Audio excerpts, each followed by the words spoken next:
Kisah Abu Lahab. Kisah ini terdapat dalam Al-Quran, surat Al-Lahab ayat 1 hingga 5. Abu Lahab adalah satu-satunya paman Nabi Muhammad SAW dari pihak ayahnya yang paling menentang dakwah beliau.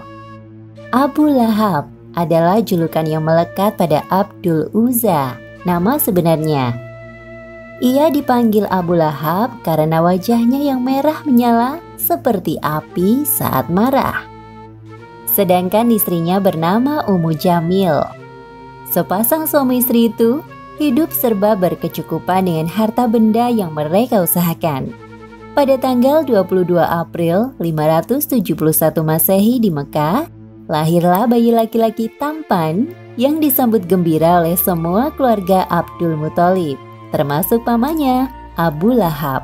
Baginya, kehadiran Muhammad kecil seperti penghibur atas kepergian saudaranya, Abdullah, yang pergi begitu cepat. Tahun demi tahun berlalu, Muhammad kecil tumbuh menjadi dewasa sampai pada usia 40 tahun. Beliau diangkat menjadi Rasul. Saat itu penduduk kota Mekah banyak yang masih menyembah berhala, termasuk Abu Lahab. Suatu hari Nabi Muhammad naik ke puncak Bukit Sofa dan berbicara di depan sekumpulan orang. Wahai sahabat, apakah kalian percaya jika aku katakan bahwa ada pasukan berkuda di lembah bukit ini yang akan menyerang kita? Ya, kami percaya padamu, wahai Muhammad. Kami tidak pernah mendapati sedikit pun keluar darimu ucapan dusta. Sesungguhnya aku adalah seorang Rasul yang bertugas memberi peringatan kepada kalian agar beriman kepada Allah SWT dan meninggalkan sesembahan selainnya. Walaupun aku seorang Rasul, aku tidak bisa menolong kalian kelak di akhirat. Jadi, selamatkan diri kalian dari panasnya api neraka. Berita tentang kenabian Muhammad SAW sampai ke telinga Abu Lahab. Hal ini membuat Abu Lahab yang tadinya menyayangi keponakannya berubah menjadi kebencian. Cuma untuk ini kau mengumpulkan kami, wahai Muhammad? Sungguh perkataanmu tidak bisa dipercaya. Celakalah kau untuk selama-lamanya. Abu Lahab pergi dengan wajah marah. Dan pada saat itu, turunlah ayat pertama surat Al-Lahab. Binasalah kedua tangan Abu Lahab, dan benar-benar binasa dia. Wahai suamiku, aku kesal sekali dengan keponakanmu satu itu. Siapa yang kau maksud? Muhammad, siapa lagi? Kenapa wahai istriku? Apa yang dikatakan? Dia menghina kita dengan kalimat bualan dari Tuhannya. Begini katanya, binasalah kedua tangan Abu Lahab, dan benar-benar binasa dia. Tidaklah berguna baginya, hartanya, dan apa yang ia usahakan. Kelak, ia akan masuk ke dalam api yang bergejolak, neraka. Dan begitu pula istrinya, pembawa kayu bakar, penyebar fitnah. Di lehernya ada tali dari sabut yang dipintal. Berani sekali yang mengatakan bualan seperti itu. Keduanya tidak menyadari bahwa kalimat yang diucapkan istri Abu Lahab adalah bunyi dari surat Al-Lahab ayat 1 hingga 5 yang diturunkan oleh Allah SWT sebagai peringatan kepadanya. Ummu Jamil pergi menuju ke Masjidil Haram, berharap menemui Muhammad.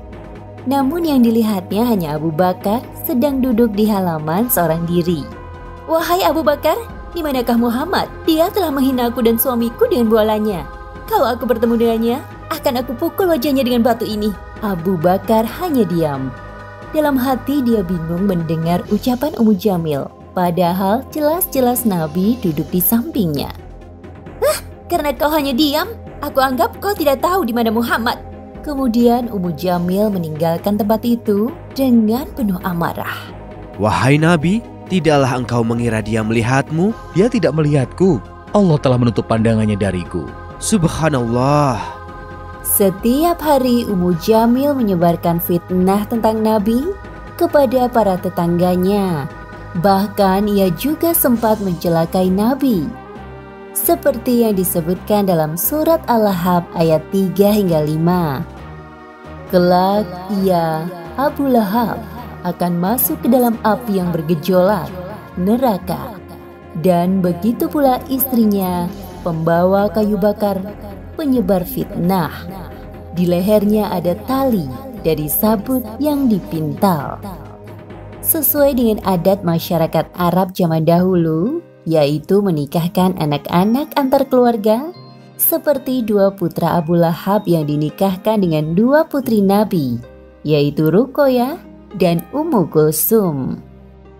Wahai anak-anakku tersayang, tahukah kalian bahwa Muhammad telah menghinaku dan ibumu di hadapan banyak orang? Sebelum kalian menceraikan istri-istri kalian, jangan berani-beraninya datang menemuiku.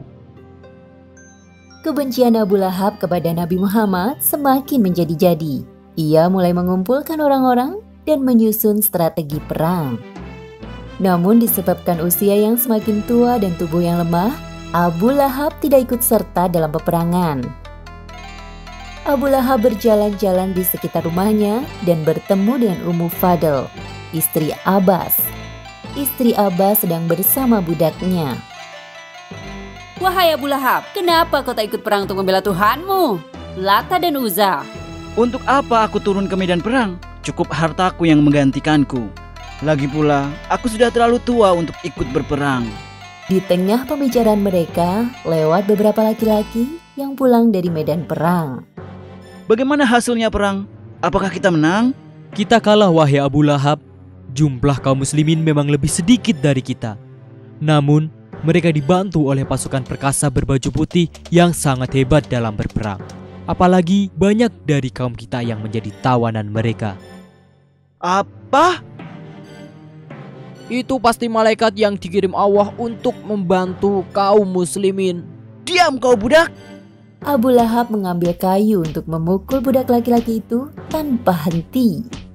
Karena tidak tahan melihat budaknya disakiti, Ummu Fadl mengambil kayu besar dan memukul kepala Abu Lahab sampai ia terluka dan jatuh. Abu Lahab kembali ke rumahnya dengan kepala terluka. Luka di kepalanya melebar ke seluruh tubuh, berbau busuk dan menular. Harta benda yang dimilikinya habis untuk mengobati penyakitnya. Seperti firman Allah dalam surat Al-Lahab ayat 2 yang berbunyi, "Tidaklah berguna baginya hartanya dan apa yang ia usahakan." 2 hari setelah perang Badar, Abu Lahab meninggal dengan mengenaskan. Tubuhnya membusuk dan berwarna hitam. Tidak ada seorang pun yang berani mendekat untuk memandikan jenazahnya, termasuk anak-anaknya, karena takut akan tertular. Akhirnya anak-anaknya melempari jenazah Abu Lahab dengan batu dari kejauhan sampai tertutup seluruh isi rumah. Demikianlah akhir kisah Abu Lahab yang enggan beriman sampai akhir kematiannya. Pelajaran yang dapat kita ambil dari kisah ini diantaranya: pertama, jangan sekali-kali mengingkari ayat-ayat Al-Quran seperti yang dilakukan oleh Abu Lahab dan istrinya. Kedua, jangan membanggakan harta benda yang kita miliki, karena semua itu tidak bisa melindungi dari azab Allah. Ketiga, ada balasan untuk setiap perbuatan yang kita lakukan di dunia tanpa memandang hubungan kekeluargaan, seperti Abu Lahab yang merupakan paman Nabi Shallallahu Alaihi Wasallam saat mengingkari perintah Allah tetap masuk ke dalam neraka. Wallahu a'lam bishawab.